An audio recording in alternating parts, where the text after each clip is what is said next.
উনি এত নিষ্ঠুর কেন শিমুল? উনার মতো পাষাণ মানুষ তো আমাদের বাবা হওয়ার কথা ছিল না। শওকত হাওলাদার বলল।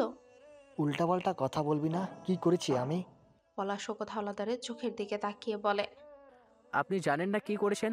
বাহ বাহ, নিধির বদলি করতে চাইছেন কেন? আমার বউ আমার কাছে থাকলে আপনার সমস্যা কি? আমাকে সুখী দেখতে ভালো লাগে না? শওকত হাওলাদার ভাবলেশীন ভাবে তাকিয়ে থাকে। ওনার নিশ্চুপতা দেখে সবাই যা বুঝার বুঝে নিল। পলাশ বলল। নিধিকে দূরে সরিয়ে ওর ক্ষতি করবেন, তারপর আপনার ছেলে আবার আপনার করে ফিরে আসবে, এটাই ভাবেন? তাহলে আপনি ভুল। এই জন্য বাড়িতে ডেকে এনেছেন। শওকত হাওলাদারের মুখের কাছে গিয়ে পলাশ কেটে কেটে বলে। আজকে থেকে আপনি আমার আব্বা না, আর কখনো জন্মদাতার দাবি দেখাতে আসবেন না।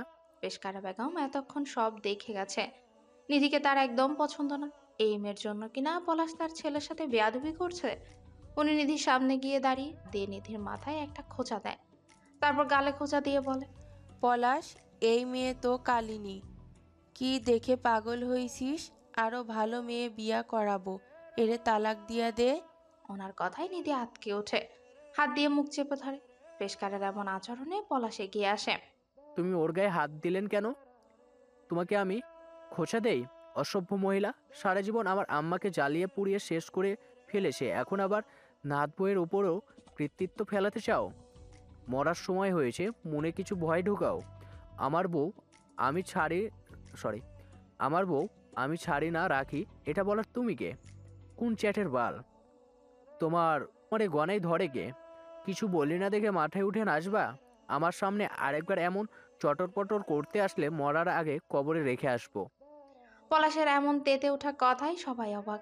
যেন সমুদ্রের পানি থেকে আগ্নেয়গিরি লাভা হালকা দিয়ে বের হচ্ছে। শিমুল হাসে। তার ভাই কেমন শক্তই তো দেখতে চেয়েছিল।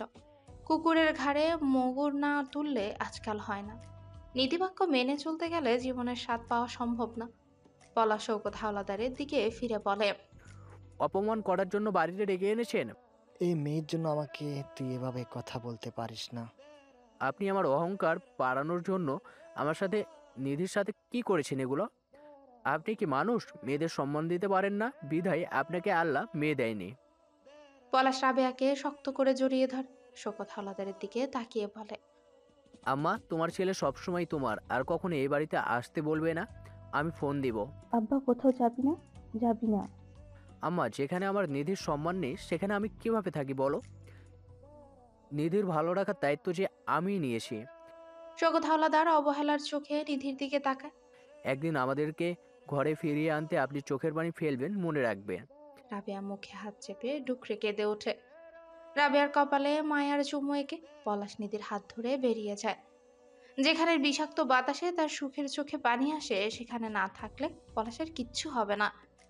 বাইকে উঠে নিধি শক্ত করে পলাশকে জড়িয়ে ধরে। পলাশ বাইক চালানো অবস্থায়ও নিধির শরীরের কাঁপন বেশ বুঝতে পারছে। পলাশ বাইক থামিয়ে ঘাড় পেছনে ফিরিয়ে বলে। এত ভয় সরি এত ভয় পাও কেন? আমি আছি না? আমি থাকতে তোমার কোনো ভয় নেই। আমি সব ঠিক সামলে নিব। নিধি কান্না ভেজা মুখে হালকা হাসে। মুগ্ধ হয়ে পলাশকে দেখে। এই ভরসাটুকুই বা কজনে দেয়? পলাশে তার জন্য এত কাতর, এটা আজকে নিজ চোখে দেখে পলাশের প্রতি শ্রদ্ধা আরো বেড়ে যায়। এমন স্বামী পাওয়ার ভাগ্য কজনের আছে? নিধির হয়েছে। নিধি নিঃসন্দেহে ভাগ্যবতী। সুখে আবার ঠোঁট উল্টে কেঁদেও দেয়। পলাশ কি বলবে বুঝতে না পেরে হতভম্ব হয়ে তাকিয়ে থাকে। নিধি বাসায় গিয়ে নিঃশব্দে কাঁদে। প্রথমবার স্বামীর বাড়ি গিয়ে এমন অপমানিত হবে এটা কল্পনারও বাহিরে ছিল। পলাশ স্তব্ধ হয়ে বিছানায় বসে আছে, চোখের দৃষ্টি নিধির পানে। নিধি কাঁদছে। তার কান্না দেখে পলাশের বুকটাও পুড়ছে। নিধি ফ্লোরে হাঁটুতে চোয়াল ঠেকিয়ে বসে আছে। সে ভাবছে তার জন্য পলাশের কতগুলো কথা শুনতে হলো। ভেজা নয়ন মেলে পলাশের দিকে তাকায়। নিধির তাকানো দেখে পলাশ হাসার চেষ্টা করে। নিধি হাসে না, এক ধ্যানে পলাশকে দেখে। তারপর উঠে গিয়ে পলাশের গা ঘেঁষে বসে, কাঁধে মুখ লুকিয়ে জোরে শ্বাস ফেলে। পলাশী দীর্ঘশ্বাসের অর্থ বুঝে হাত বাড়িয়ে নিধিকে বুকে নেয়। চোখের পানি মুছে বলে। এখনো কাঁদছো যে? তোমার কান্না দেখলে আমার ভালো লাগে না নিধি। নিধি পলাশের কাতর মুখের দিকে তাকিয়ে বলে। আমার জন্য তোমাকে কত কথা শুনতে হলো। না, আমি তো অন্যায়ের প্রতিবাদ করেছি, যা অনেক আগেই করার দরকার ছিল। আমি থাকতে আমার স্ত্রীকে অপমান করে কথা বলবে, এটা হয় না? তোমার অপমান মানে আমার অপমান। আমাকে যে বদলি করে দিচ্ছে, তোমাকে ছেড়ে থাকবো কিভাবে? করবে না, এ ব্যবস্থা আমি করব। দেখি চোখ মুখ ফুলিয়ে কি অবস্থা, আর কেঁদো না তো। নিধি পলাশের খোঁচা খোঁচা দাড়িতে হাত রেখে বলে। তুমি এত ভালো কেন পলাশ? পলাশ কিছু বলে না। মায়ের জন্য তার বুকটা পুড়ছে। আহা, তার জনম দুঃখিনী মা পলাশের চলে আসাতে নিশ্চয়ই অনেক কষ্ট পেয়েছে। পলাশ মনে মনে ভাবে যে কোনো ভাবেই তার আম্মাকে তার কাছে নিয়ে আসবে। বাবা মাহারা এতিম মেয়েটাকে বুকের মাঝে শক্ত করে জড়িয়ে নেয়। তার বুক ছাড়া এই মেয়েটার আর আশ্রয়স্থল নেই। পলাশ চায় না মেয়েটাও হারিয়ে নিঃস্ব হয়ে যাক। সে এই মেয়েটাকে সুখী দেখতে চায়। তাই তো সব পায়ে ঠেলে নিধির দুয়ারে উজাড় করে দিয়েছে তার সীমাহীন রাজ্যের ভালোবাসা। পলাশ বাড়ি ছাড়ার পর থেকে বাড়ির পরিবেশ থমথমে। নিধি রাবেয়ার সাথে ফোনে কথা বলার পর রাবেয়া কিছুটা হাসি খুশি। নিয়ম করে প্রতিদিন নিধি ফোন দিয়ে কিছুক্ষণ কথা বলে। এ কদিনে সুইটির চুল কিছুটা বড় হয়েছে। এখন সে পুষ্পের সাথে খারাপ ব্যবহার আরো বেশি করে। খারাপ ব্যবহারের মূলে রয়েছে তার নানা নানি। পুষ্প চুপচাপ থাকে। বড় ভাইয়ের বউয়ের সাথে যা হলো, এখন যদি পুষ্পের সাথেও একই ঝামেলা করে, সেই ভয়ে পুষ্প কিছুই বলে না আর না শিমুলকে জানায়। আসলে পুষ্প এই ঝগড়া ঝামেলা পছন্দ করে না। আজকে পুষ্প শ্বশুর বাড়ি থেকে প্রথম কলেজে গিয়েছে। কলেজ যাওয়া নিয়ে সকালে তো মুজিব হাওলাদার ঝামেলা বাঁধিয়েই দিয়েছিল। অবশ্য শিমুল সামলে নিয়েছে। পুষ্পকে কলেজ ড্রেস পরা দেখে মুজিব হাওলাদার সবার সামনে বলে। আহ, কই ছিল এমপির ভাগ্নি? শুনলাম মেয়েটা নাকি পুলিশের এসপি হিসেবে জয়েন করেছে। আর এই ছেলের কিনা এই ইন্টার পড়ুয়া মেয়েকে পছন্দ হলো। তারপর পুষ্পের দিকে তাকিয়ে বলল, বিয়ে হয়েছে, এইসব ঢং বাদ দাও। আর পরে কি করবে শুনি? পুষ্প ভালো ছাত্রী, পড়ালেখায় ভীষণ আগ্রহী। তার যে অফিসার হতে হবে। প্রেম করে বাবা মাকে যতটুকু কষ্ট দিয়েছে, জীবনে বড় কিছু করে বাবা মায়ের মুখ উজ্জ্বল করে। যদি সেই কষ্ট কিছুটা কমানো যায়। কিন্তু যদি পড়তেই না পারে, তাহলে পড়া বন্ধ হওয়ার প্রসঙ্গ আসাতে সে আজকে আরও চুপ করে থাকলো না। স্পষ্ট গলায় অথচ আস্তে করে বলল, লেখাপড়া বন্ধ করা সম্ভব না। বিয়ের জায়গায় বিয়ে, পড়ার জায়গায় পড়া। আমি পড়তে চাই। পুষ্পের মুখে কথা শুনে শোকত হাওলাদার মুখ তুলে তাকায়। এমন ভাব করছো মনে হচ্ছে কোনো বড় অফিসার হয়ে যাবে। সে তো হাড়ি পাতিল বাচ্চা সামলিয়ে জীবন কাটিয়ে দেবে। পরে মনে হয় দুনিয়া উল্টে ফেলবে। শিমুল গ্লাসে পানি ঢালতে ঢালতে বলে, আচ্ছা, আমি বুঝলাম না আমার বউ নিয়ে তোমাদের এত আগ্রহ কেন। আমার বউ পড়বে না মরবে সেটা দেখার জন্য আজ তো আমি আছি, আর কাউকে দেখতে হবে না। কোনো কেয়ারটেকার লাগলে আমি নিজ দায়িত্বে জানাবো। শিমুলের পাকনা কথা শুনে শোকত হাওলাদারের গা জ্বলে ওঠে। এই বাড়িটা আমার, সুতরাং এই বাড়ির সব গতিবিধি আমাকে জানতে হবে। শিমুল বৈরক্ত মুখে বলে, আব্বা, এবার ক্ষমা দেন প্লিজ। ভুলে গেছেন হয়তো বাড়িটা আমার, বউটা কিন্তু আমার। শোকত হাওলাদার শিমুলের কথায় থতমত খেয়ে যায়। কথা ঘুরিয়ে বলে, তুই পড়াবি? শিমুল দাঁত কেলিয়ে বলে, অবশ্যই, সেদিন বললাম না অফিসার বানাবো। বউ পড়াবি? পড়া দেখিস তোকে সম্মান দিবে না। এর চিন্তা চেতনা ভুল। মুজিব হাওলাদার মুখ ঝামটা মেরে বলে, অফিসার হবে? হাহা, ফকিন্নির বাচ্চা আবার অফিসার হওয়ার শখ। তা বলি, এত অফিসার হওয়ার সকলে প্রেম করছিলি কেন? অল্প বয়সে বেশি জ্বালা, তাই তো? শিমুল ওনার কথা শেষ করতে দেয় না। চেয়ারে লাথি মেরে উঠে দাঁড়ায়। হাতের আঙ্গুল উঁচিয়ে বলে, এটা আমার বউ। এই সম্পর্কে বাজে কথা বলার আগে দুইবার ভাববে, নাহলে মুখটা ভেঙে হাতে ধরাতে একটু দেরি করবো না। তারপর তার আব্বার দিকে তাকিয়ে বলে, আব্বা, আপনার মা বাপেরে বলেন আমার বউকে নিয়ে কুটনামি কম করতে। আর আপনার বোন ভাগ্নেকে বলেন শিমুলের আশা ছেড়ে ঢাকা ফিরে যেতে। আমি মরলেও পুষ্পকে ছাড়বো না। আর এই ঠুল্লা সুইটিকে বিয়ে তো পরের কথা। আর যদি কেউ গরম দেখাতে আসে, জনমের মতো ঠান্ডা করে দেব। মুজিব হাওলাদার পুষ্পের দিকে বিরক্ত চোখে তাকায়। বিড়বিড় করে কিছু বলে শিমুল পাত্তা দেয় না। পুষ্পকে নিয়ে কলেজ যায়। নাতির এমন অবাধ্য রুক্ষ ব্যবহারের পেশকারার চোখে পুষ্প দোষী হয়। বারবার এটাই মনে হয়, এই মেয়ে সবার সামনে ভেজা বেড়াল হয়ে থাকে। রুমে হয়তো শিমুলকে তোতা পাখির মতো পরিয়ে তাদের বিরুদ্ধে নিচ্ছে। পুষ্পের প্রতি রাগটা আরো বেড়ে যায়। এতটুকু একটা মেয়ে, সারাদিন ফোঁটা ফোঁটা বৃষ্টি হয়েছে। রাতে বৃষ্টির পরিমাণ যেন আরো বাড়ে। ঘুমানোর আগে শিমুল আবদার করে শাড়ি পরতে। তখন রাত 12টার কাছাকাছি। পুষ্প বলে, এত রাতে শাড়ি? দেখতে ইচ্ছে করছে যে। এমন উল্টাপাল্টা ইচ্ছে হয়? হুম, বাইরে ওয়েদার দেখেছো? মাখো মাখো। পুষ্প মাথা নেড়ে বলল, ওয়েদার আবার মাখো মাখো হয়? কে শিখায় এগুলো? এগুলো শেখানো লাগে না, অনুভব করার শক্তি থাকলে এমনিতেই সব বোঝা যায়। এসব বুঝতে হবে না, আর শাড়িও পরবো না। আরে আমার জন্য সাজলে তো তোমার সওয়াব হবে। যতক্ষণ সাজবে ততক্ষণ সওয়াব। পুষ্প এটা জানে যে হাজবেন্ডের জন্য সাজলে সোয়াব, তারপরেও অবাক হওয়ার ভান ধরে বলে, তাই নাকি? হ্যাঁ, এখন সাজো আর সওয়াব কামাও। পুষ্প বলল, এত সওয়াব লাগবে না, ঘুমাও যাও। শিমুল বোধহয় অভিমান করে, কেমন গাল ফুলিয়ে বলল। লাস্ট বার বলছি, পড়বে কিনা বলো। শিমুলের অভিমানী মুখের দিকে তাকিয়ে পুষ্প হাসে, তারপর খয়েরি রঙের একটা শাড়ি বের করে ওয়াশরুমে যেতে নিলে শিমুল তার স্বরে চেঁচিয়ে বলে। এখানে পড়ো। পুষ্প ভ্রুকুটি করে বলে, এখানে কেন? কিভাবে পড়বে দেখবো তাই। শাড়ি পরা আবার দেখার কি আছে? তা তুমি বুঝবে না, আমি বর, আমি বুঝি। বউদের এসব বুঝতে হয় না। পুষ্প হাসে, সে জানে বুঝে, থাও শিমুলকে প্রশ্ন করে। প্রিয় পুরুষের মুখে এসব আদুরে আবদার শোনার এক আলাদাই আনন্দ আছে। এই যে পুষ্পের বুকে আনন্দের বাতাস বইছে, শিমুলের পাগলামো দেখতে। মেয়েরা মাঝে মাঝে বোকা সাজে, সব বুঝেও না বোঝার ভান করে, এই সব কিছু করে প্রিয়জনের থেকে আদরে আহ্লাদে গা ভাসাতে। পুষ্প এক এক করে নিজেকে শাড়ির আবরণে সাজায়। শিমুল বিছানায় বসে প্রিয় রমণীর আঁকাবাঁকা শরীরের মোহনীয় সৌন্দর্যের সাক্ষী হয়। থেমে থেমে তার শরীর ঝিমঝিম করে ওঠে। একই নেশা, একই জাদু, যা নিমিষেই শরীরের তরঙ্গ বয়ে দিতে পারে। সে বসে বালিশে হেলান দিয়ে তাকিয়ে থাকে। পুষ্প হালকা সেজে আয়নায় শিমুলকে দেখে। শিমুলের নেশা ধরানো চোখের দৃষ্টিতে পুষ্পের অন্তরাত্মা কেঁপে ওঠে। এই চোখে তাকালে যেন এখন প্রথম কাছে আসার অনুভূতি জাগে। শিমুল হাত বাড়িয়ে কাছে ডাকে। পুষ্প লাজুক হেসে কাছে গিয়ে দাঁড়ায়। শিমুল তার তুলোর বস্তাটাকে টেনে তার কোলে বসায়। দুজনের শরীরের নিজস্ব ঘ্রাণে আবদ্ধ অনুভূতি ছোটাছুটি করে জানান দেয় মধুর প্রণয়ের। শিমুল মিষ্টি করে হেসে বলে, খুব সুন্দর লাগছে, মাশাআল্লাহ। ধন্যবাদ। শিমুল তার প্রণয়ীকে জড়িয়ে ধরে বলে। বউটা আসলে তুলের বস্তা। পুষ্প লজ্জা পায়, ছটফট করে বলে, যা ফাও কথা। সত্যি কথা। এই তুমি মাখো মাখো ওয়েদার কাকে বলে জানো না? না। আচ্ছা চলো আমি শেখাই, শিখবে? পুষ্প শিমুলের কোকড়া চুলে হাত বুলিয়ে দেয়। এই কথা পাল্টাতে বলে, শিমুল ভাই। শিমুলের চোখ চিকচিক করে ওঠে। তাকে ভাই ডাকা হচ্ছে? ভাই ডাকার জন্য এত কষ্ট করে বিয়ে করেছে? ব্যথা দেওয়ার জন্য একটু জোরেই পুষ্পের গাল কামড়ে বলে, ভাই? কিসের ভাই? কে ভাই? শিমুলের হঠাৎ আক্রমণে পুষ্প কুকিয়ে ওঠে, মাথা নেড়ে বলে, না না ভাই না, ভাই না। শিমুল তখন রমণীর ছোঁয়ায় দিশেহারা। বৃষ্টির কারণেই কিনা হালকা শীত লাগছে। শরীর কেমন ঠান্ডা। শীতল নাক পুষ্পের গলায় ঘষে বলে। তাহলে কি? পুষ্প চোখ বন্ধ করে নেয়।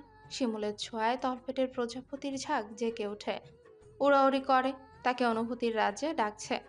সে নিভু নিভু জড়ানো হালকা গলায় বলল, জান কলিজা পাখি।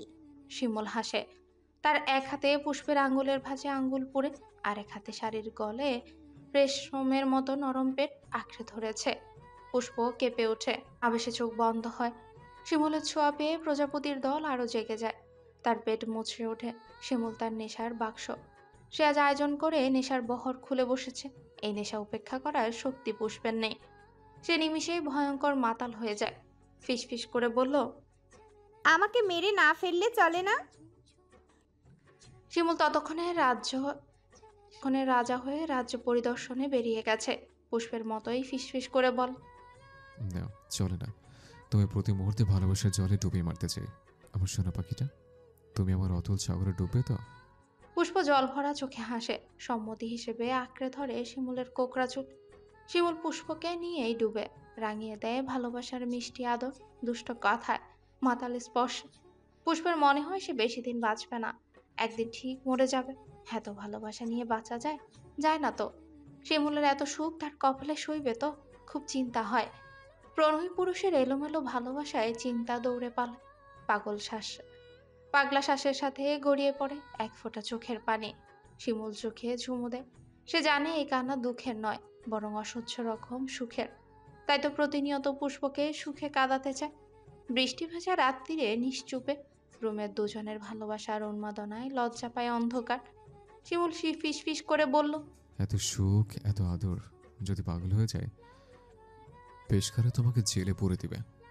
পুষ্প অন্ধকারে শিমুলের গাল হালকা টেনে খিলখিল করে হেসে ওঠে। সপ্তাহখানিক হয় সুইটি ঢাকা থেকে এসেছে। সেবার শিমুলের তারা কথায় মামে চলে গিয়েছে। পেশকারা নাতনিকে নিয়ে পুষ্পকে জব্দ করার উপায় খুঁজে। পুষ্প কলেজ যাওয়ার পরে পেশকারা সুইটি পুষ্পের রুমে যায়।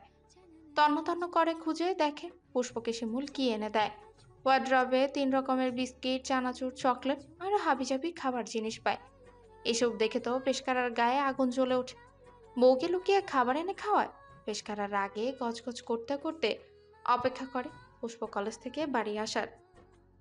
কি তাবিজ করলো যে শিমুল এমন হয়ে গেল যেন পুতুল। পুষ্প বাড়ি আসে, হ্যাঁ নয় শিমুলও সাথে আসে।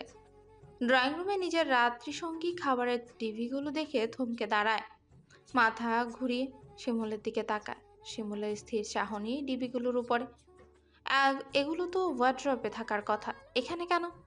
বিয়ের পরেই সে খেয়াল করে রাতে পুষ্পের ক্ষুধা লাগে। শৈলের টানে পবিত্র মিলনের কারণেই কিনা মেয়েটার ক্ষুধা লেগে যায়। উসখুস করে, ছটফট করে, খালি পানি খায়। শুধু পুষ্পরই না, শিমুলেরও একই অবস্থা। তাই এগুলো কিনে এনে রেখেছে। পুষ্প গভীর রাতে বসে বসে এগুলো খায়। বউটা যেহেতু, তার যত্নটাও তো তাকেই নিতে হবে। কিন্তু পেশকারার সামনে এগুলো কিভাবে এলো? শিমুল কিছু বলার আগেই পেশকারা রাবেয়াকে ডাকে। রাবেয়া সেগুলো দেখে বিরক্ত হয়। এগুলো কি তার জানা আছে? বিস্কুট পুষ্পের জন্য আয়না, এগুলো কি তার জানা আছে? পুষ্প বিস্কিট নেয়ার জন্য এই ডিবিগুলো নিয়েছিল। বিরক্তি ভরা চোখে পেশকারাকে দেখে। পেশকারা বলে, এগুলো কি দেখছো? তোমার পোলা বউকে লুকাইয়া খাওয়ায়। রাবেয়ার প্রতিক্রিয়া দেখার জন্য পেশকারা তাকিয়ে থাকে। রাবেয়া গলা ঝেড়ে বলে, আম্মা, আমি এনে দিয়েছিলাম। শিমুল বলল, আমার আর পুষ্পের ব্যাপারে তোমার আর তোমার নাতির এত ইন্টারেস্ট কেন? কি সমস্যা? তুই লুকাইয়া কেন খাবার আনিস? শিমুল তার আম্মার দিকে তাকায়। তারপর রয়ে শয়ে বলে, আমার বউয়ের রাতে খেতে ইচ্ছে করে, তাই এনেছে। কিন্তু তুমি আমার রুমে কেন ঢুকেছ? কি মতলব? পেশকারা থতমত খেয়ে যায়। তারপরও গম্ভীর গলায় বলে, এমনি ঢুকেছি। আর তুই বহুত শিয়ানা হয়ে গেছিস। রাতের খাবার খাওয়ার পর আবার কিসের ক্ষুধা? বাপের বাড়িত খাইতে পাইনি তো তাই এমন নাদানিপনা করে। রাবেয়া সরে পড়ে। এই মহিলার উপরে সে বিরক্ত। সবাইকে তার মতো চালাতে চায়। আগের কালে পড়ে বেড়েছে, কিন্তু এখনের ছেলে মেয়ে স্বাধীন জেতা। নিজের জীবনে অন্য কারো হস্তক্ষেপ পছন্দ করে না। রাবেয়া চলে গেলে শিমুল এগিয়ে যায় পেশকারার কাছে। বলে, রাতে কিসের ক্ষুধা লাগে বুঝো না? ক্ষুধার কাজ করে তাই ক্ষুধা লাগে। কেন, দাঁতের সাথে তুমি কিছু করো না? নাকি আমার সাথে করার ইচ্ছা? ইচ্ছে থাকলে বলো, আমি তোমাকে রাতে খাওয়ার ব্যবস্থা করে দিই। পেশকারা আগুন চোখে শিমুলকে দেখে। সুইটি দৌড়ে চলে যায়। শিমুল পেশকারার গালে হাত বুলিয়ে বলে, খাবি বিস্কুট? খেলো রুমে আসো, ক্ষুধা লাগিয়ে দে। পেশকারা অগ্নি চোখে পুষ্পকে দেখে চলে যায়। পুষ্প মুচকি এসে ডিবিগুলো হাতে নিয়ে রুমে যায়। শিমুলটা এত লাগাম ছাড়া কথা বলে, যেমন বুবু তেমনই নাতি। পলাশ আর নিধির জীবন খুবই সুন্দর যাচ্ছে। দুজনের মিষ্টি খুনসুটি, একসাথে রান্না, সব মিলিয়ে সুখী পরিবার। দুজনে একসাথে রান্না করে খাবার খায়, একসাথেই কলেজ যায়। নিধি পলাশের খুব ছোট ছোট ব্যাপারগুলো খেয়াল রাখে, তেমনই পলাশও। মাঝে মাঝে নিধি রাতে ফুপিয়ে ওঠে। পলাশ ব্যস্ত হয়ে জানতে চায়, কি হয়েছে? আব্বা আম্মাকে মনে পড়ছে। পলাশ ভরসার হাত বাড়িয়ে দেয়, শক্ত করে বুকে জড়িয়ে বোঝায়, আমি আছি, আল্লাহ চাইলে থাকবো, ভয় পেও না। মুখে বলে, কাঁদো কেন? পলাশের সান্ত্বনা শুনে নিধি চুপ করে থাকে। ফিস ফিস করে বলে, তুমি আমাকে ছেড়ে যেও না পলাশ। ছাড়বো না, তুমি ঘুমাও। ভালোবাসি। আমিও। পরিবার ছেড়ে এই কপত কপতিরা নিজেদের ছোট্ট সংসার সাজিয়ে নিয়েছে, যেখানে সুখের ছড়াছড়ি। আজকাল নিধির মনে হয় এখন মরে গেলেও শান্তি। শুক্রবার চেয়ারম্যান বাড়িতে গরুর মাংস রান্না হচ্ছে। রাবেয়া নিজ হাতেই রান্না করে। 12টার আগে রান্না শেষ হয়। শাশুড়ি অগোচরে একটা বক্সে 1 বক্স মাংস তরকারি আলাদা করে ফ্রিজে রেখে দেয়। ওনার মনের ভাব শিমুলকে দিয়ে পলাশের বাসায় পাঠাবেন। 3 মাস হতে চললেও পলাশের খাওয়া দেখা হয় না। যদিও নিধি পলাশের খুব ভালো যত্ন নেয়, কিন্তু মা তো মনটা পড়ে। এর মাঝে ডাক্তারের নাম করে এক বিকেলে পুষ্পকে বগল দাবা করে পলাশের বাসায় গিয়েছিলেন। নিধি যে কি খুশি হয়েছিল তা একমাত্র আল্লাহই জানে। পাগল মেয়ে পারে না রাবেয়াকে কোলে নিয়ে ফেলে। একটু পরে পরে কেমন বাচ্চার মতো চুমু খেয়ে মিষ্টি করে হাসে। পুষ্প যে তার ছাত্রী সে কথা ভুলে দই যা হাসি খুশিতে সময় কাটিয়েছে। রাবেয়া 2 বউয়ের মিল দেখে খুব খুশি। রাবেয়ার মনে হয় শাশুড়ি যদি ভালো হয় তাহলে বউ ভালো হতে বাধ্য। কারণ মেয়েটা তো বাবার ঘরে মাত্র মেয়েই ছিল, উড়ার জন্য পাখা ছিল। তাই এই পারিবারিক চাপ তো সে আগে পায়নি। কিন্তু শাশুড়ি তো মেয়ে থেকে বউ হয়েছে, তারপর শাশুড়ির সাথে সংসারে থেকেছে, তারপর নিজে শাশুড়ি হয়েছে। তাহলে কে বেশি অভিজ্ঞ? অবশ্যই শাশুড়ি। শাশুড়ি বউকে আপন করে নিলেই তো মেয়েটা নতুন পরিবেশে খাপ খাইয়ে নিতে পারবে। আদর দিয়ে বুঝালে, শিখালে, দেখিয়ে দিলে মেয়েটা সব পারবে। একসময় নিজের মেয়ের চেয়েও আপন ওই পরের বাড়ির মেয়েটা ওই হবে। পরিবারের রীতিমতো নিজেকে তৈরি করে খাঁটি সোনায় পরিণত হবে। কিন্তু শাশুড়ি তা না করে যদি রাগ দেখায়, কথায় কথায় খোঁটা দেয়, অপমান করে, কথা বলে, বউকে তুচ্ছ-তাচ্ছিল্য করে, তার শাশুড়ি যেমন তাকে কষ্ট দিয়েছে সেই প্রতিশোধ নিতে চায়, পরের বউয়ের তুলনা দেয়, তাহলে কিভাবে মেয়েটা শ্বশুরবাড়িতে খুশি থাকবে? কিভাবে শাশুড়িকে নিজের মায়ের মতো মানবে? মুখে না বলুক, মনে যে কষ্টের পাহাড় জমে তা সারা জীবন থেকেই যায়, হয়তো কখনো প্রকাশ করা যায় না। কিন্তু এই কষ্টটা সারা জীবন খোঁচায়, জ্বালায়। যেমনটা পেশকারের প্রতি রাবেয়া। রাবেয়া পেশকারাকে আম্মা বলে, কিন্তু মনের কষ্ট কি কমেছে? কমেনি হয়তো।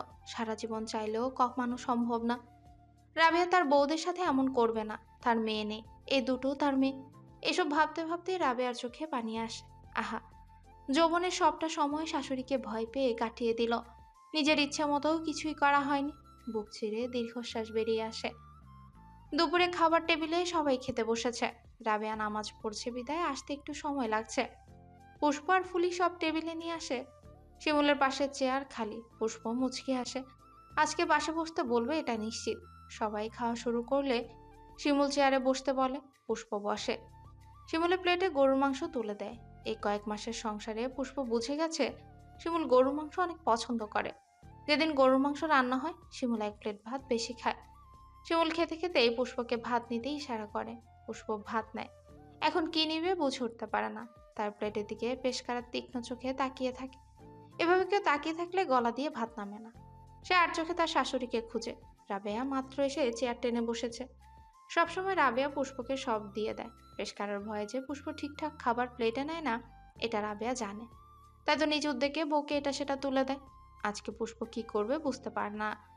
লবণ দিয়ে ভাত মাখিয়ে জগ থেকে গ্লাসে পানি ঢালে, তারপর ঢক ঢক করে পানি খায়। সুইটি প্লেটে 1 গাদা মাংস দিয়ে বলল। খা বোন। শিমুল পুষ্পের প্লেটের দিকে তাকিয়ে বলে। কি হলো, মাংস নাও। পুষ্প কিছু বলার আগে পেশকারা বাসি তরকারির বাটি এগিয়ে বলে। বাসি তরকারি আগে খেয়ে শেষ করুক, কতখানি তরকারি ফালাবে নাকি? শিমুল গম্ভীর গলায় বলে। বাসি তরকারি রাতে খাবে, এখন মাংস খাও। পুষ্প কি করবে বুঝে না। সে কিছু বুঝে ওঠার আগে পেশকারা নিজ হাতে বাসি তরকারির অর্ধেক পুষ্পের প্লেটে দিয়ে বলে।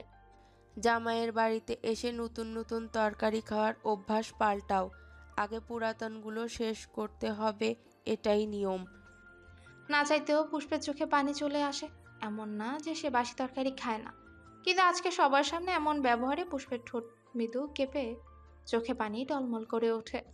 এই ভগ্নদশা শিমুলের সামনেই আনতে চায় না, তাই তো নিজেকে লুকাতে বাসি টমেটো তরকারি দিয়ে 1 লোকমা ভাত মুখে দেয়। শিমুল পুষ্পের মতিগতি সবটাই লক্ষ্য করে। তার খাওয়া থেমে যায়। বারবার বইয়ের নত মুখের দিকে তাকাচ্ছে। পেশকারা থেমে নেই, নিজ গলায় কড়কড়িয়ে বলে। আমাদের কালে আমাদের শাশুড়ি যা দিত তাই চুপচাপ খেতাম। এখনের বউদের মতো লাজ লজ্জাহীন ছিলাম না। এখনের বউয়েরা তো শ্বশুর মানে না, শাশুড়ি মানে না, একসাথে খেতে বসে যায়, তাও জামাইয়ের সাথে। কি বেলাজ লজ্জাহীন যুগ আসলো। থেমেই পুষ্পকে বলে। খাও না কেন? নাকি গরুর মাংস দেখে বাসি পেটে ঢুকে না? বাপের বাড়িতে কি এর চেয়ে ভালো খেতে নাকি? কোন বাড়ি থেকে এসেছো জানা আছে? যত ঢং। পুষ্পের চোখ দিয়ে ভাতের প্লেটে টপটপ করে পানি পড়ে। মাথা নিচু করেও পুষ্প বুঝতে পারছে সবাই তার দিকেই তাকিয়ে আছে। সবার সামনে এগুলো বলাতে লজ্জায় তার ইচ্ছা করছে মরে যেতে। খেতে বসেও এত অপমান। রাবেয়া ছেলের চোখের ক্রোধ ঠিক বুঝে গেল। ব্যস্ত গলায় বলল। মা থামেন তো, যার যেটা ইচ্ছে খাক। পেশকারা খেকিয়ে বলল। কেন, বাসি তরকারি কি খারাপ নাকি? তোমরা যেভাবে ননির পুতুলের মতো তোলা মেশা করো, মনে হয় খুকি। এত খুকি হলে জামাইর। পেশকারার কথা শেষ হবার আগে শিমুল তার কাচের প্লেটটা সশব্দে ফ্লোরে ছুঁড়ে মারে। ঝনঝন করে প্লেট টুকরো টুকরো হয়ে যায়। ভাত মাংস এদিক সেদিক ছড়িয়ে ছিটিয়ে পড়ে। সে আছে আর ঠেলে উঠে দাঁড়ায়। শিমুলের এমন কাজে সবাই হতবম্ব। পুষ্প মুখে এঁটো হাত চেপে ধরে। শিমুল ফুসফুস করে পুষ্পের দিকে হাত উঁচিয়ে বলে, এটা কি কুত্তা ধরে এনেছে? হ্যাঁ, হাতে বিস্কুট নিয়ে যেভাবে ইচ্ছে সেভাবেই নাচাবে। তোমরা ওর সাথে কি করো আমি দেখি না, পাগল পেয়েছ? রাবেয়া ছেলেকে মানাতে চাইলে শিমুল শুনে না, পেশকারাও থামে না। পুষ্প ওনাকে দেখে ভাবে একটা মহিলা কতটা নির্লজ্জ আর বেহায়া হলে সবসময় পুষ্পের পেছনেই লেগে থাকে। পেশকারা বলে, তুই এভাবে কথা বলছিস কেন? মহিলাদের কথায় কান কম দে, বউরে শাসনে রাখ। শিমুল দাঁত কিরমির করে বলে, তুমি আমাকে এসব শেখাবে? আগে নিজে শিখো কিভাবে মানুষকে মূল্য দিতে হয়, বেয়াদব মহিলা। পেশকারা চোখ বড় বড় করে তাকিয়ে পুষ্পের প্লেটে মাংসের বাটি ঢেলে দেয়। ওনার কাজে পুষ্প হতভম্ব হয়ে যায়। গালে স্পষ্ট পানির রেখা। খা, ইচ্ছা মতো খা, তোর জামাই তো পাগল হয়ে গেল, সবগুলো মাংস খেয়ে উঠবি, খা। পুষ্প অবাক হয়ে শিমুলের দিকে তাকায়। শিমুলের চোখ তখন অগ্নিবর্ণ ধারণ করেছে। সে রাবেয়ার দিকে ফিরে বলল, মা, এই মহিলারে থামতে বলো। রাবেয়া নিজেও হতভম্ব। আম্মা এগুলো কি করছেন? মাথা ঠিক আছে? শিমুল পা দিয়ে চেয়ারের লাথি মেরে চেয়ার উল্টে ফেলে আর হনহনিয়ে রুমে চলে যায়। শিমুল না খেলে চলে যাওয়াতে পুষ্পের আরো কষ্ট হয়। প্লেটে মাংসের দিকে ঝাপসা চোখে তাকায়। এই মাংস নিয়ে এত কাহিনী। হঠাৎ করে পুষ্পের তার আম্মাকে মনে পড়ে যায়। মাংসের দিকে তাকিয়ে নিঃশব্দে কাঁদে। লজ্জায় মাথাটা নিচু করে রেখেছে। বুকে ব্যথা হচ্ছে। তার সাথে আর কেউ এমন ব্যবহার করেনি। পুষ্প উঠে দাঁড়ায়। পেশকারা সেদিকে তাকিয়ে বলে, না খেয়ে উঠলি যে, জনমের মাংস খা। শওকত হাওলাদারের মনে হলো এটা একটু বেশি হয়ে যাচ্ছে। পেশকারার দিকে তাকিয়ে বলে, আমা চুপ করেন না, কি শুরু করলেন? পুষ্প মাথা নিচু করে রুমে চলে যায়। ইস, এর থেকে মরণ ভালো না। শিমুল পুষ্পের দিকে তাকায়। পুষ্পের হাত ধরে বলে, তোকে আমি সুখী করতে পারছি না পুষ্প, আমি সরি রে। পুষ্প শিমুলকে শক্ত করে জড়িয়ে ধরে। বুকে মাথা রেখে বলে, তোমাকে পেয়েই আমি খুব সুখী, তুমি এসব কথায় কান দিও না তো, পরিবারে এমন একটু হয়ই। শিমুল কাতর চোখে তাকিয়ে থাকে। পুষ্প ঝামেলা পছন্দ করে না, এটা শিমুল জানে। তাই তো শিমুলকে ঝামেলা থেকে বাঁচাতে চায়। চুপচাপ সব সয়ে নিতে চায়। দীর্ঘশ্বাস ফেলে পুনরায় পুষ্পের মাথায় চুমু দেয়। শিমুল পুষ্প নিঃশব্দে কাঁদে। তার আম্মাকে মনে পড়ছে। বিয়ের আগে তার আম্মা রান্না হলেই খাবার খেতে ঘ্যান ঘ্যান করতো। আর এখন পুষ্প মিজান শেখের আদরের মেয়ে। প্রেম করে বিয়ে করেছে বিদায় মেয়ের প্রতি একটা চাপা রাগ আছে। কিন্তু রাগ কতক্ষণ রাখবে? শিমুল যখন আব্বা আম্মা বলে ডাকে তখন মনে অজানা খুশির রেশ দোলা দেয়। শিমুলকে যতটা উগ্র ভেবেছিল ততটা নয়। পুষ্পকে দেখেই বোঝা যায় শিমুলের সাথে পুষ্প কতটা সুখী। পুষ্পের সব দিকেই শিমুল খেয়াল রাখে। মিজান আর রোকসানা ঠিক করে পুষ্পকে দেখে আছাড় খেয়ে পড়ে কোমরে ব্যথা পায়। মিজান শেখ আর রোকসানা এই উসিলায় চেয়ারম্যান বাড়িতে আসে। রাবেয়া বিছানা থেকে উঠতে পারে না। শওকত হাওলাদার শিমুলকে জরুরি এক কাজে থানায় পাঠায়। পুষ্পের নিজেকে খুব অসহায় লাগে। তার আব্বা আম্মা আসবে কি রান্না করবে বুঝতে পারে না। ফুলি পুষ্পের ছটফটানি দেখে বলে, ভাবি, আপনি খালি খালি চিন্তা করতেছেন। ফ্রিজে খাসি আর গরুর মাংস আছে, একটা নামাইয়া রানলেই তো হয়। পুষ্প আমতা আমতা করে বলে। কেউ যদি কিছু বলে? ফুলি হাত নেড়ে বলে, কিতা কইব আবার? মেহমান আইলে ভালা কিছু রান্ধন বারণ লাগে না? আপনি খালি ভয় পান। আমি হইলে দেখতেন তুইল্লা কচু চুইল্লা দিতাম। পুষ্প হাসে। সেদিনের পর থেকে পুষ্প সুইটি আর পেশকারাকে গম্ভীর গলায় প্রতিবাদ করে। বেশি লাই দিয়েছে বলে এরা মাথায় বসে কাঁঠাল খাওয়ার সুযোগ পাচ্ছে। তবে প্রতিবাদ না বলে এটাকে নরম কথা বললেই চলে। পুষ্পের এমন তর্ক করে অভ্যাস নেই, কিন্তু এদের ব্যবহার দেখলে মনে হয় ঝগড়া না করে এই বাড়িতে টিকে থাকাও সম্ভব নয়। পুষ্প এভাবে থম মেরে দাঁড়িয়ে থাকতে দেখে ফুলি হাত ধরে বলে, ভাবি, 10টা বাইজা যাইতাছে, কখন রান্না বসামো? কি রানবো? পুষ্প মাথা নেড়ে বলে, আমাকে জিজ্ঞাসা করে আসি কি রান্না করব। শওকত হাওলাদার ড্রয়িং রুম থেকে পুষ্পের কথা শুনে বলে, সেদিন না বলারের মুরগি আনলাম, মুরগি মাছ আর সাদা ভাত রান্না করো। তোমার শাশুড়ি ঘুমাচ্ছে, এখন ডাক দেওয়ার দরকার নেই।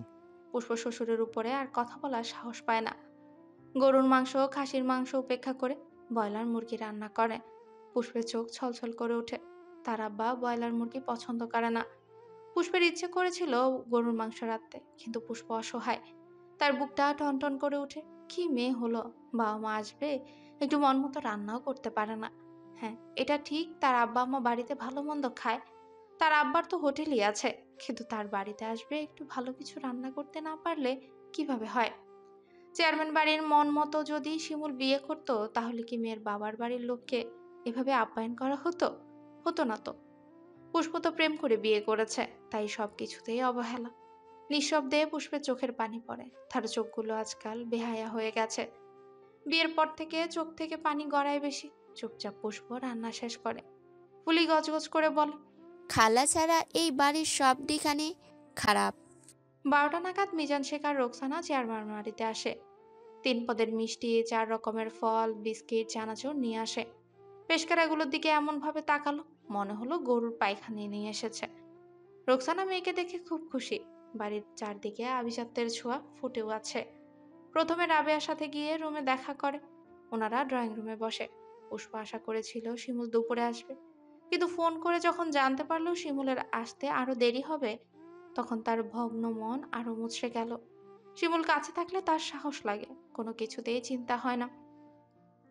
দুপুরে খাওয়ার সময় হলে সবাই একসাথে খেতে বসে। মুরগির মাংস দেখে রাবেয়া অবাক হয়, পুষ্পের দিকে তাকায়। পুষ্প তার শাশুড়ির মুখের কথা চোখের দৃষ্টিতে বুঝে নেয়। ছলছল চোখে সবাইকে ভাত বেড়ে দেয়। মিজান আর রোকসানা কোনো কথা না বলে চুপচাপ ভাত খায়। পুষ্প তার আব্বা আম্মার খাওয়া দেখে চোখের পানি আটকাতে পারে না। তরকারি আনার বাহানায় রান্নাঘরে গিয়ে চোখ মুছে। খাওয়া দাওয়ার পরে সবাই ড্রয়িং রুমে বসে। সবাই অনেকক্ষণই কথা বলে। পাশের বাড়ির এক মেয়ে নাকি পালিয়ে গেছে। এই প্রসঙ্গ আসাতে পেশকারা মুখ অন্ধকার করে বলে, আজকালকার মেয়েরা এত অসভ্য, মা বাপের বার চায় না, নিজেই নিজের নাগর জুটিয়ে নেয়। পুষ্প যেহেতু প্রেম করেই বিয়েটা করেছে, তাই স্বাভাবিকভাবে এই কথাটা পুষ্পের গায়ে লাগে। অন্য সময় হলে এতটা খারাপ লাগতো না, কিন্তু বাবা মায়ের সামনে বলাতে খারাপ লাগলো। আর চোখে তার আম্মার দিকে তাকায়। অতিথির সামনে এমন কথায় রাবেয়া বিব্রত হয়, তাই কথা ঘুরিয়ে নিয়ে বলে, আম্মা, এখানে যুগ পাল্টিয়ে গিয়েছে, যুগ এখন এই তালেই চলে। পেশকারা যেন আজ প্রতিজ্ঞা করেছে পুষ্পের বাবা মাকে অপমান করবে, তাই তো কাট কাট গলায় বলে, আরে বউ, যুগের কথা বাদ দাও, আসল কথা হইতাছে বাপ মায় এগুলারে পোলার পেছনে লাগাইয়া দেয়। বলে কি মেয়ে সামলাতে পারে না, কথা শুনে না। আমি বলি এমন মা বাপের জুতার গু লাগিয়ে থাপড়ানো দরকার। পুষ্প থতমত খেয়ে তার আব্বা আম্মার দিকে তাকায়। দুজনের মুখই গম্ভীর হয়ে গেছে। পেশকারের কথায় যে কষ্ট পেয়েছে সেটাই স্পষ্ট। শওকত হাওলাদার যেন তার মায়ের কথা সঙ্গ দিতেই বলে, ছোট ছোট মেয়েরা যে এসবের কি বুঝে আল্লাহ জানে। রাবেয়া বেআই বেয়ানের দিকে তাকিয়ে তাদের মনের অবস্থা বুঝে, কিছুটা টেরও পায়। এই প্রসঙ্গ বদলাতে বলে, আচ্ছা, এসব বাদ দেন তো। মিজান ভাই বলেন, হোটেলের কি অবস্থা? মিজানের মনে তখন পাহাড় সমান কষ্ট ও ভিড় জমিয়েছে, কিন্তু নিজেকে স্বাভাবিক রেখে বল, কথায় কথায় আরেক প্রসঙ্গ আসে। মেম্বারের বোনের বিয়ে হয়েছে। মেম্বার নাকি শিমুলের সাথে বিয়ে দিতে চেয়েছিল। কেন চাওয়া পাওয়া ছিল না, কিন্তু ওনারা মেয়েকে কত কিছু দিয়েছে। মুজিব হাওলাদার ঠেস দিয়ে বলে, আজকাল চেয়ে নিলে তো চাওয়া জিনিসই পায়, আর কোনো দাবি না থাকলে আরো বেশি দেয়। মিজান শেখ সব শুনে কিছু না বললেও কেমন দেখায়, তাই কথায় তাল মিলিয়ে বলল। পেশকারা মাথা নেড়ে বলে, আজকালের মেয়ের বাপেরা তো ফাঁদ পেতে থাকে, কোনো মতে মেয়েরে বিদায় দিতে পারলেই হলো। সব আনিস আনিস, মাগনা মেয়ে দিতে পারলেই বাঁচে। তখনই শিমুল আসে। শিমুলকে দেখে কথায় ভাটা পড়ে। শিমুলের মুখ থমথমে গম্ভীর। কেউ জানতেই পারলো না তাদের কথা প্রথম থেকেই শিমুলের কানে গেছে। সব কথা শুনেই তো মুখ গম্ভীর। আলতো হেসে শ্বশুর শাশুড়িকে ভালো মন্দ জিজ্ঞাসা করে। শিমুল আসার পরেই মিজান আর রোকসানা উঠে দাঁড়ায়। রোকসানা পুষ্পকে জড়িয়ে ধরে কেঁদে দেয়। মায়ের কান্না দেখে পুষ্প নিজেও কেঁদে দেয়। তার মায়ের কান্নার কারণ পুষ্পের অজানা নয়। ওনারা চলে গেলে শিমুল খেতে বসে। পুষ্প আজকে চুপ থাকে না। মা বাবাকে করা অপমান বুকে দগ দগ করে জ্বলছে। শিমুল রুমে গেলে পুষ্প তাকে সব বলে। কখনো নালিশ না করা পুষ্প আজকে মা বাবার করা অপমান মানতে পারে না। শিমুলকে বলতে বলতে কেঁদে দেয়। পরিবারের মানুষের এমন ব্যবহারে শিমুল স্তব্ধ। বিয়ের পরের দিন থেকে ওনারা যা করছে, অন্য ছেলে হলে এতদিন কিয়ামত করে ফেলতো। কিন্তু শিমুল চুপ আছে, কারণ হলো তার মা। সে কিছু করলে বা বললেই সব দোষ গিয়ে চাপবে তার মায়ের উপর। কিন্তু সবাই সহ্যের সীমা অতিক্রম করে ফেলেছে। ওনারা হয়তো ভুলে গেছে লেবু বেশি চিপলে তিতা হয়ে যায়। ঘটনাটা এখানে থামলেও পারত, তা হয়নি। সন্ধ্যায় পুষ্পের গায়ের সাথে লেগে সুইটির হাত থেকে মোবাইল ফোন পড়ে গ্লাস ভেঙে গেছে। সুইটি রেগে এক থাপ্পড়ে পুষ্পের নরম গালে তার 5 আঙ্গুলের দাগ বসিয়ে দিয়েছে। ঘটনাটা এত তাড়াতাড়ি ঘটেছে পুষ্প কিছু বুঝিয়ে উঠতে পারেনি। যখন বুঝলো তখন সে সুইটির গালে থাপ্পড় দিয়ে দেয়। সুইটিও গলা ছেড়ে চিৎকার করে কাঁদে। মুজিব, শওকত হাওলাদার, পেশকারা, রাবেয়া সবাই ছুটে আসে। শিমুল এগিয়ে আসে না, সে তার দরজায় দাঁড়িয়ে ব্যাপারটা দেখে। সুইটি ইনিয়ে বিনিয়ে পুষ্পকে দোষী বানায়। সে নিজেও যে থাপ্পড় দিয়েছে এটা ভুলেও বলে না। বাবা মাকে অপমান করার কারণে এমনিতেই পুষ্পের মন খারাপ। এখন সুইটির মিথ্যে অপমানে শরীর রি রি করে ওঠে। ক্ষিপ্ত গলায় বলে, আপনি মিথ্যা বলেন কেন? আপনি আগে আমাকে থাপ্পড় দেননি। পেশকারা তেড়ে এসে বলল, ও থাপ্পড় দিলে কি তোমাকেও থাপ্পড় দিতে হবে? কেন দিব না?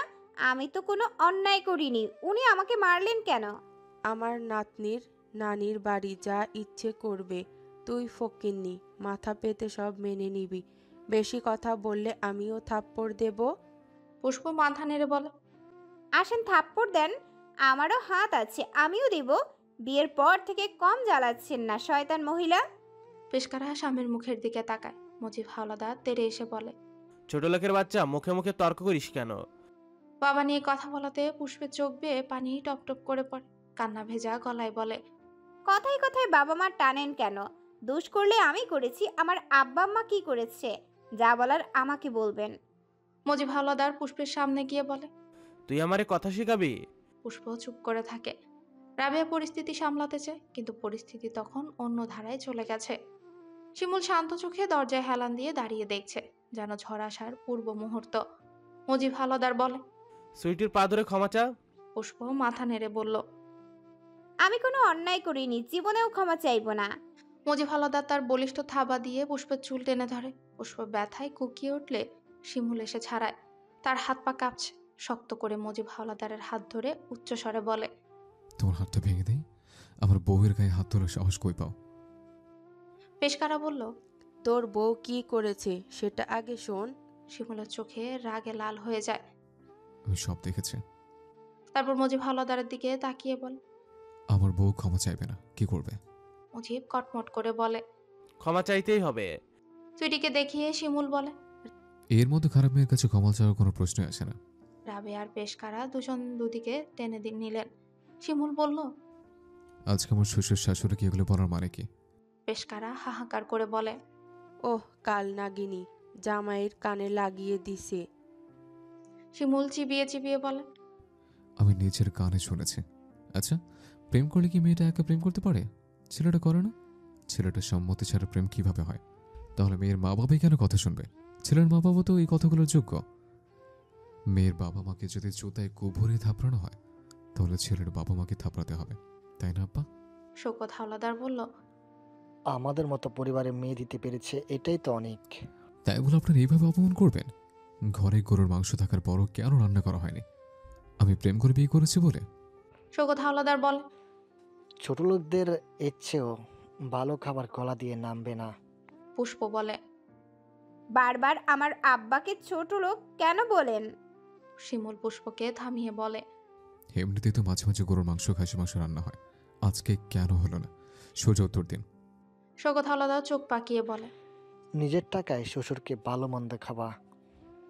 আমার টাকা তো বউ নিয়ে খাস, এখন তোর শ্বশুরবাড়ির লোক আসলো কি খাওয়াবো নাকি?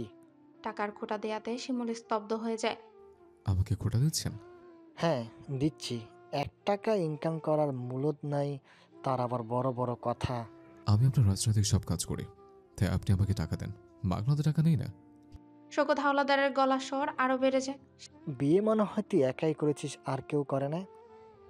বিয়ে করে নাটক শুরু করেছে, বউ পড়ায়, শ্বশুর শাশুড়িকে ভালো খাবারের নির্দেশ দেয়, ঘরের মানুষকে যা ইচ্ছা তাই বলিস। এসব করতে হলে আমার বাড়ি থেকে বেরিয়ে যা। আমার বাড়িতে তোর আর তোর বউয়ের মতো জায়গা নেই। শিমুল স্তব্ধ হয়ে যায়। বাড়ি ছেড়ে চলে যাওয়ার তারা দিচ্ছেন? কি বলছেন ভেবে বলছেন তো? এত ভাবার মতো কিছুই নেই। তোর মতো কুলঙ্গার না থাকলে বাল ছিড়ানো যাবে। এক কথায় দুই কথায় মুজিব আর শওকতের সাথে শিমুলের তুমুল ঝগড়া হয়। রেবেয়া ছাড়া সবাই বাড়ি থেকে বেরিয়ে যেতে বলে। মুজিব হলাদার বলে, বউ পালার মুরত থাকলে তো বাড়ি ছেড়ে বেরিয়ে যেতে সাহস করবে। সেই হ্যাডাম আছে নাকি খালি চিল্লাইতে পারে? শিমুল অবাক গলায় বলল, আমি বউ বলতে পারবো না?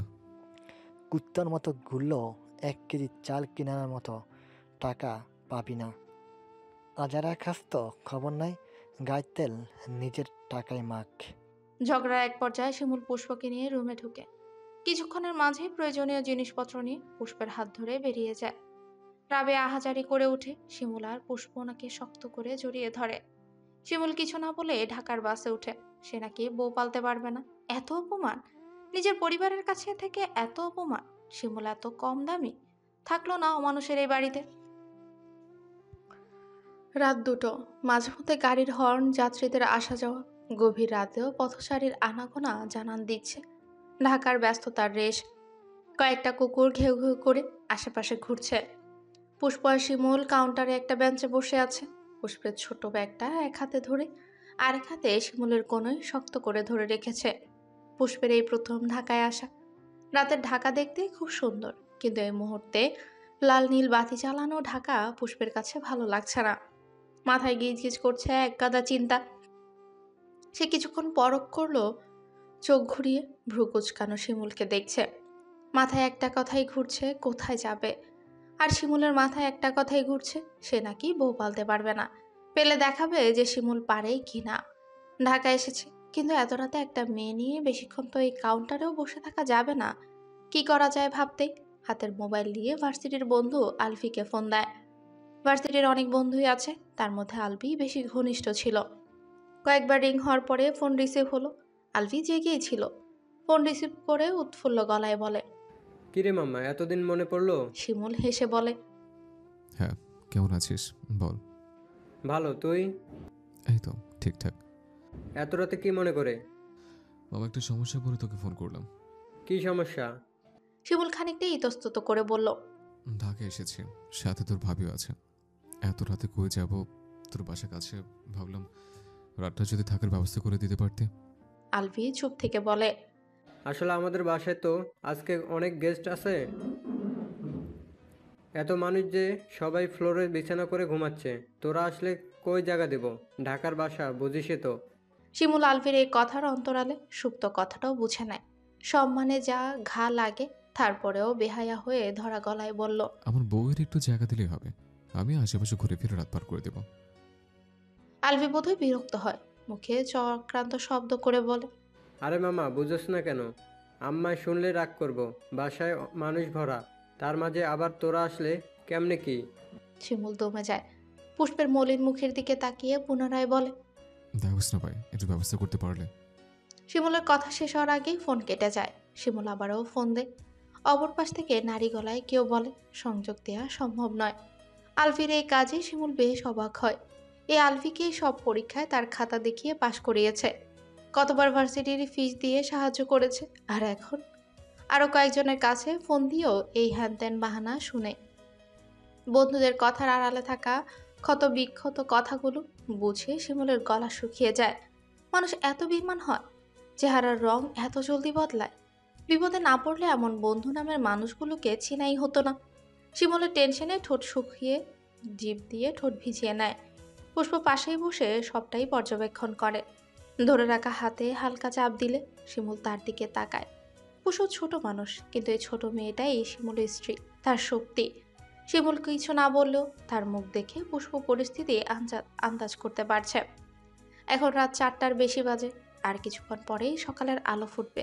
সে আশ্বাস দিয়ে বলল, আমরা রাতটা এখানে বসে থাকলে কি কেউ কিছু বলবে? যদি না বলে তাহলে রাতটা এখানে বসে থাকি, সকালে না হয় একটা ব্যবস্থা করব। শিমুল পুষ্পের কথায় মাথা ঘুরিয়ে কাউন্টারে বসা মুরব্বির দেখতে লোকটার দিকে তাকায়। ঘন্টা দুয়েক ধরেই দুজনে এখানে বসে আছে বিদায়, আর চোখে বারবার তাকাচ্ছে। শিমুল আস্তে গলায় বলে, দেখছি। তার মধ্যে কাউন্টারে বসা লোকটা শিমুলকে ডাকে। সে ধীর পায়ে উঠে লোকটার সামনে দাঁড়ায়। শিমুলকে দেখে লোকটা চশমার উপর দিয়ে দেখে, আঙুলের ডগায় লেগে থাকা চুন মুখে দিয়ে বলে। শিমুল মাথা নেড়ে বলে, কোথাও যাবো না ভাই, আসলে আমরা এক গ্রাম থেকে এসেছি, রাতে থাকার মতো জায়গা ম্যানেজ করতে পারেনি, তাই এখানে বসে আছে। লোকটা সুচালো চোখে পুষ্পের দিকে তাকায়। কালো বোরখার আড়ালে মুখটা খোলা, পদ্ম পাতার মতো ঝলঝল করা মুখটা দেখে লোকটা বলে। ওনার চোখের দৃষ্টি শিমুলের পছন্দ হয় না। পুষ্পকে আড়াল করে দাঁড়িয়ে বলে, ওইটা আমার বউ। লোকটা তখনও শকুনের মতো পুষ্পকে দেখছে, যেন হাজার বছরের কোনো নাম না জানা লোভনীয় ফুল। শিমুলের থেকে আশানুরূপ জবাব না পেয়ে লোকটা মিহিয়ে যাওয়া গলায় বলে, এক পুরুষ হয়ে আরেক পুরুষের চোখের লোলভ দৃষ্টির আকাঙ্ক্ষা বুঝতে পেরে শিমুল তার মুখের বাকি কথা টুপ করে গিলে নেয়। ব্যস্ত পায়ে পুষ্পের কাছে এসে পুষ্পকে সাথে নিয়ে রাস্তায় নেমে আসে। দুপুরে খাওয়ার পরে দুজনের আর কিছুই খাওয়া হয়নি। বাসে চিকেন রোল, চিকেন চাপ কিনেছিল, তা পুষ্পকে খেতে বললেও বমির ভয়ে কিছু খেতে রাজি হয়নি। শিমুল রাস্তার পাশে একটা চায়ের দোকান থেকে 2 কাপ চা নিয়ে আসে। অনেক জোর করে পুষ্পকে একটা রোল খাওয়ায়। জীবনের প্রথম এত লম্বা পথ জার্নি করে আবার রাস্তায় ঘুরছে। পুষ্পের আসলেই ক্লান্ত লাগছে। শিমুল খাচ্ছে না, তার টেনশন হচ্ছে। বাড়ি থেকে মাত্র 20,000 টাকা নিয়ে এসেছে। নামে ছাত্রনেতা হলেও শিমুল ধান্দাবাজি করে কখনোই কারো থেকে টাকা আদায় করেনি। হালকা যা টাকা পয়সা পেত আর তার আব্বা প্রতি মাসের শুরুতে কিছু টাকা দিত। পড়ালেখা শেষ হবার পরে চাকরি করতে বললে শওকত হাওলাদার না করে। নিজ উদ্যোগে শিমুলকে রাজনীতির সাথে জড়িয়ে দেয়। বলেছিল এই রাজনীতির পথ ধরেই তার ভবিষ্যৎ হয়ে যাবে, কিন্তু এখন বুঝতে পারছে এটা কত বড় ভুল ছিল। 20,000 টাকা তার হাতে ছিল আসার সময়, এটাই সাথে করে নিয়ে এসেছে। চায়ের কাপে হাতে নিয়ে 1 কাপ নাড়িয়ে অন্যমনস্ক হয়ে থাকতে দেখে পুষ্প শিমুলের হাত ধরে শিমুলের তাকালে পুষ্প তার মিষ্টি হাসিটা দিয়ে বলে, তুমি এত টেনশন করো না তো, চলো আমরা আপার বাসায় যাই। শিমুল মাথা নেড়ে না করে। এমন ফকিরের বেশে পুষ্পের বোনের বাসায় যাওয়ার মানেই হয় না। পুষ্প হাল ছেড়ে শিমুলের কাঁধে মাথা রাখে। শিমুল চুপচাপ খায়। 20,000 টাকা দিয়ে কিভাবে কি করবে তা মনে মনে ছক কষে। বাসা নিতে হবে, পুরো সংসার সাজাতে হবে। ভাবনার এক পর্যায়ে খেয়াল করে পুষ্প তার কাজ জড়িয়ে ধরেই ঘুমিয়ে গেছে। প্রিয়তমার মলিন মুখের দিকে তাকিয়ে শিমুলের বুকটা চিনচিন করে ওঠে। তার ফুলকে ফুলের রাজ্যে মানায় এমন রাস্তায় না। শিমুল তাকে ফুলের রাজ্যে নিবেই। ফজরের আজান দিয়ে শিমুলের নতুন পথ চলার সূচনা করে। সে ঘুমন্ত পুষ্পের কপালে হৃদয়ের বিশুদ্ধতম চুমু দেয়। এই পথ চলায় তাকে জিততেই হবে। এই মুখে রাজ্যের হাসি ফোটাতে হবে, এই শিমুলের প্রতিজ্ঞা। 9টা পর্যন্ত শিমুল আর পুষ্প বাসা খুঁজে। কয়েকটা বাসা পেয়েছিল, কিন্তু ভাড়া খুব বেশি। একটার ভাড়া 8,000, কিন্তু 2 মাসের অ্যাডভান্স দিতে হবে। শেষমেশ কোনো উপায় না পেয়ে গলির মাঝে 3 সেট একটা বাসা পায়। টিনের চালা দেয়া লম্বা বিল্ডিং, তার মধ্যে সারি সারি রুম। কিছুটা অপরিচ্ছন্ন স্যাঁতস্যাঁতে, তাও শিমুল এক রুম নেয়। 3,000 টাকা অ্যাডভান্স দিয়ে রুমে ওঠে। সারা রুম খালি। পুষ্প চোখ বুলিয়ে চারপাশে দেখে। শিমুল হাতের ব্যাগটা এক কোণায় রেখে পুষ্পর হাত টেনে ধরে। পুষ্প, এ বাসায় থাকতে পারবি তো? ওই আলিশান বাড়ি থেকে পুষ্পের মনে হলো এই এক রুমের বাসাটাই সুখকর। শিমুলের বুকে মাথা রেখে বলল, পারবো, তুমি ভালোবাসলে আমি সব পারবো, সব। শিমুল বলল, কোনো একটা কাজ পেলেই ভালোবাসা নিয়ে নেব। কিছুদিন একটু কষ্ট করতে হবে, আমার জন্য এটুকু সয়ে নে যান। আচ্ছা। পুষ্প আর শিমুল সংসারের খুবই দরকারি যা এগুলো কিনতে বের হয়। শিমুলের হাতে আর 17,000 টাকা আছে। প্রথমে একটা পাতলা তোষক আর 2টো বালিশ কিনলো 2,000 টাকা দিয়ে। হাঁড়ি পাতিল টুকটাক যা লাগে এগুলো সব মিলিয়ে 2,000 টাকা। চাল ডাল আর খাদ্য সামগ্রী প্রয়োজনীয় যা লাগে সব একটু একটু করে কিনলো 4,000 টাকার। সব নিয়ে বাসায় আস্তে আস্তে দুপুর হয়ে যায়। দুজনে সেদিন দুপুরের খাবার হোটেলেই খায়। পুষ্পের বুকটা পুড়ছে। না, তার বাবা মায়ের জন্য না। বাবা মাকে তো সে কবেই ছেড়ে এসেছে। এখন তার শাশুড়ির জন্য মন পড়ছে। চেয়ারম্যান বাড়ির এই একটা মানুষের জন্য পুষ্পের বুকে অসীম মায়া। উনি যে মায়ের স্নেহ দিয়েছেন তা অন্য শাশুড়িরা দেয় কিনা এটা পুষ্পের জানা নেই। কিন্তু ভাগ্যের ফেরে পড়ে সে স্নেহ মাথা পেতে নেবার মতো সৌভাগ্য তার নেই। এক ফাঁকে ফোন করে রাবেয়ার সাথে কথা বলে নেয়। রাবেয়ার কান্না জড়িত গলা শুনে পুষ্প কেঁদে দেয়। আহা, আর একটা মা পেয়েও হারাতে হলো। জীবনের খেয়া তাদের কোথায় নিয়ে যায় এটাই দেখার বিষয়। এই বাসার নিয়ম, এখানে 4 সংসার 1 চুলো রান্না করে। ভাড়াটিয়ারা বেশিরভাগ চাকরি করে। সবাই কাজ করে এসে রাতে রান্না বাসায় লাইন ধরে চুলোর ভাগ পেতে হয়। এতজনের মাঝে পুষ্প অস্বস্তি বোধ করে। শিমুল এটা বুঝতে পেরে নিজেই এগিয়ে যায়। পুষ্প আর শিমুল দুজনে মিলে ডাল ভাত আর ডিম ভাজি করে। পুষ্প তার আনাড়ি হাতে শিমুলের সাহায্য নিয়ে রান্না শেষ করে। রাতের খাওয়া দাওয়ার পরে দুজনে শুয়ে পড়ে। সারাদিন যা ধকল গেল, এই কঠিন দুর্গম পথে তারা দুজনই নতুন।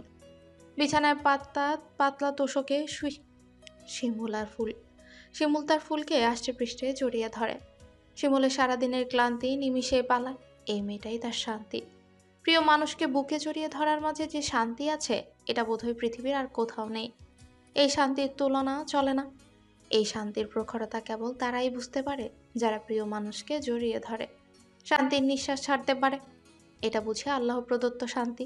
না হলে এত সুখ কেন সামান্য এই জড়িয়ে ধরার মাঝে? পুষ্প বলল, আমাকে বিয়ে করেই তোমার যত সমস্যা, বিয়ে না করলেই পারতে। অন্ধকারে শিমুল হাসে। ভালোবাসেছে, সমস্যার মোকাবেলা তো করতেই হবে। আমিই মূল সমস্যার কারণ। এসব বলো না তো। ভালোবেসেছে, বিয়ে করেছে, এখন তোমাকে নিয়ে জীবন যুদ্ধ নেমে গেছে। আমি চাই বাকিটা পথ আমার হাতটা ধরে তুমি আমার শক্তি হও। পুষ্প সুখে হাসে। শিমুলের বুকে মাথা রেখে বলে, আচ্ছা, দোয়া করো যেন একটা চাকরি খুঁজে পাই। দেখো ভালো কিছু হবে। ভালো কিছু বললেই তো আর হয় না। শিমুল 3 দিন ঘুরেও কোনো ব্যবস্থা করতে পারে না। সে তো আর সিনেমার জসিম আলমগীর না যে হুট করে জীবনের চাকা বদলে যাবে। কোনো ব্যবস্থা হচ্ছে না, কিন্তু না খেয়েও তো থাকা যাচ্ছে না। হাতের টাকা আস্তে আস্তে শেষ হয়ে যাচ্ছে। রাস্তায় হাঁটার সময় ভার্সিটির এক বড় ভাইয়ের সাথে দেখা হয়।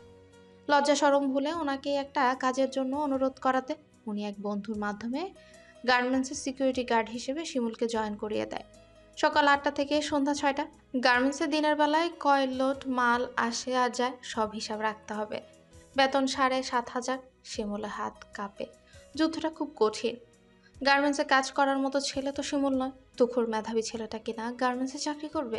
পুষ্পের মলিন মুখ ভেসে উঠতেই এসব চিন্তা দূরে ঠেলে দেয়। হোক গার্মেন্টস, তাতে কি? পুষ্পকে সুখী রাখতে হবে। ফুটপাতের রাস্তা ধরে বাসায় ফিরতে ফিরতে শিমুলের বুক ভেঙে হাহাকার আসে। কাল থেকে সে গার্মেন্টসে চাকরি করবে। গার্মেন্টস। পুকুরের কিনারে দাঁড়িয়ে পানির মাছটা দেখে মনে হয় ধরা খুব সহজ, কিন্তু পানিতে নামলেই বোঝা যায় মাছটা আয়ত্তে আনা কতটা কঠিন। ঠিক তেমনই জীবন যুদ্ধে না নেমে রঙিন স্বপ্ন দেখা খুব সহজ, কিন্তু মাঠে নামলেই টের পাওয়া যায় স্বপ্নের পথে হাঁটা এত সহজ না। একবেলার ভাত জোগাড় করা যে কতটা কঠিন, যে একবেলা উপোস থেকেছে সে এর মূল্য জানে। শিমুল চাইলেই পলাশ কিংবা তিয়াসের কাছে সাহায্য চাইতে পারে, কিন্তু সে এটা করবে না।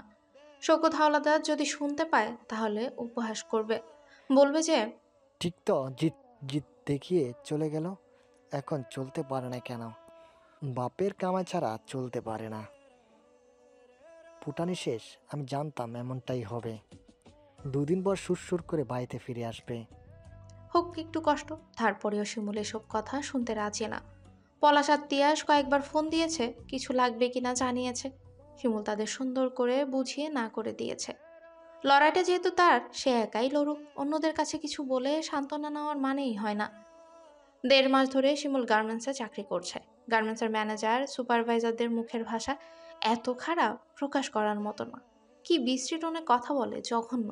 শিমুল এসব কথার সাথে অভ্যস্ত না। অকথ্য কথা শুনলেই মাথার রগ দপদপ করে জ্বলে ওঠে। এই তো আজকের ঘটনা। চাকরিতে ঢুকেছে 1.5 মাস। মাসের বেতন হাতে পেতে আরও দেরি। তার হাতে যা অল্প টাকা আছে এগুলো দিয়ে কোনো রকম টানাটানি করে চলতে হচ্ছে। 15-20 দিন ধরে সবজি সবজি ভাজি, করলা, ডিম, ডাল, আলু ভর্তা খেয়ে দুজনে দিন কাটাচ্ছে। আজকে সকালে পুষ্প ডাল রান্নার সময় হাতে ডাল ফেলে বেশ কিছুটা জায়গা পুড়ে ফেলেছে। অতি আহ্লাদে মেয়েটা একটু শব্দও করেনি। নিঃশব্দে তপ্ত শ্বাস ছেড়ে হাতে পানি দিয়ে আবারও রান্নায় মনোযোগ দেয়। শিমুল যে কাজে যাবে, খেয়ে যেতে হবে, দেরি করলে চলবে না। কিন্তু ফর্সা হাতে লালের ছোঁয়া শিমুলের নজর এড়ায় না। ব্যস্ত হয়ে ব্রাউন ক্রিম এনে হাতে লাগিয়ে দেয়। শিমুল হাতের দিকে অপলক তাকিয়ে থাকে। ডান হাতেই অনেকটা পুড়েছে, কিন্তু পুষ্প নির্বিকার। প্লেটে বেশি করে ভাত নিয়ে নিজে খায়, সাথে পুষ্পকেও খাইয়ে দেয়। সে জানে পরে পুষ্প খাবে না আর শিমুলকেও কিছু বলবে না। এই কারণেই শিমুলের অফিসে যেতে একটু লেট হয়ে যায়। ততক্ষণে গার্মেন্টসের 4 লোড মাল চলে গেছে। শিমুলকে দেখে ম্যানেজার এগিয়ে আসে। শিমুলের চোখ লাল হয়ে যায়, মাথা নেড়ে বলে। শিমুলের কথা শেষ হওয়ার আগে ম্যানেজার দাঁত কিরমিরিয়ে জোরে জোরে বলে। শিমুলের হাত দিয়ে প্যান্ট খাবলে ধরে। এমন করে কথা বলার সাহস কারণে, কিন্তু পরিস্থিতিতে পড়ে এসব নিম্নমানের কথাগুলোই শুনতে হচ্ছে। কাজ শেষ করে শিমুল একটাই অফিসে যায়। তিয়াসকে দিয়ে তার সার্টিফিকেট আর পুষ্পের বই খাতা আনিয়েছে। এক বন্ধু এই অফিসে চাকরি করে, ও বলেছে কিছু একটা ব্যবস্থা করে দিবে। সে প্রায় 1 ঘন্টা ধরে বসে আছে, কিন্তু তার বন্ধু আসে না। পিয়নকে দিয়ে কয়েকবার খবরও পাঠিয়েছে, কিন্তু প্রতিবারই উত্তরে এসেছে ব্যস্ত। এবার পিয়ন এসে বলল কাল দেখা করতে, আজকে বেশি ব্যস্ত। শিমুল মুচকি এসে বেরিয়ে আসে। সে বেশ বুঝতে পারছে এসব ব্যস্ত ট্যাস্ত কিছুই না। আসল কথা হচ্ছে শিমুলের সাথে কথা বলতে ইচ্ছুক না, তাই তো এই বাহানা। ফুটপাত ধরে হাঁটতে হাঁটতে শিমুলের চোখে পুষ্পের মুখটা ভেসে ওঠে। এই কয়েকদিনে পুষ্প তার কাছে কোনো আবদারই করেনি, কিছু খেতেও চায়নি। শিমুলকে কখনো বুঝতেই দেয় না পুষ্প যে কষ্টে আছে, কিন্তু শিমুল যে সব বুঝে, সান্ত্বনা হিসেবে পুষ্পকে শক্ত করে বুকে নিয়ে রাখে। এইসব আবোল তাবোল ভাবতে ভাবতে তার বুক ছিঁড়ে বেরিয়ে আসে হতাশার নিঃশ্বাস। অন্ধকারের ভিড়ে হারিয়ে যায় একটা পুরুষের হাহাকার মিশ্রিত দীর্ঘশ্বাস, যে কিনা প্রিয় নারীকে সুখে রাখতে নিজের সর্বস্ব দিয়ে লড়ছে। পুষ্পের মোবাইলে তার মা রোকসানা ফোন দিয়েছে। পুষ্প কিছুক্ষণ তাকিয়ে থেকে ফোনটা রিসিভ করে। রোকসানা ফোন ধরে বলে, কেমন আছিস? ফোন না দিলে তো বাচ্চা মরা খবরও জানতে পারবো না। পুষ্প কথা বলে না। এই পরিস্থিতিতে মোবাইলে 20 টাকা রিচার্জ করাচ্ছে আধা কেজি আলু কিনেই পুষ্পের কাছে বেশি আনন্দের। মুচকি এসে বলে, এই তো আম্মা ভালো আছি, তুমি আর আব্বা কেমন আছো? ভালো। পুষ্প কি বলবে ভেবে পায় না। কিছু কিছু সময় অতি আপনজনের সাথেও কথোপকথন সংক্ষিপ্ত হয়ে যায়, কথা ফুরিয়ে যায়। আর অপর পক্ষের মানুষটা যদি খোঁচা দিয়ে কথা বলে তাহলে তো আরো খারাপ লাগে। সে জানে রোকসানা এখন শিমুল, শাফিন, মুন্নিকে নিয়ে কথা শোনাবে। শিমুল কই? কাজে। রোকসানা চিবিয়ে চিবিয়ে বলল, কি কাজ করে বলছিস না কেন? রিক্সা টিক্সা চালায় নাকি? সত্যি করে বল। পুষ্পের বুকটা ব্যথায় চিরবিরিয়ে ওঠে। শিমুলের নামে কোনো অপমান তার সহ্য হয় না। নিভু গলায় বলে, তোমাকে না বললাম একটা কোম্পানিতে চাকরি করে? কোম্পানি নাকি কে জানে।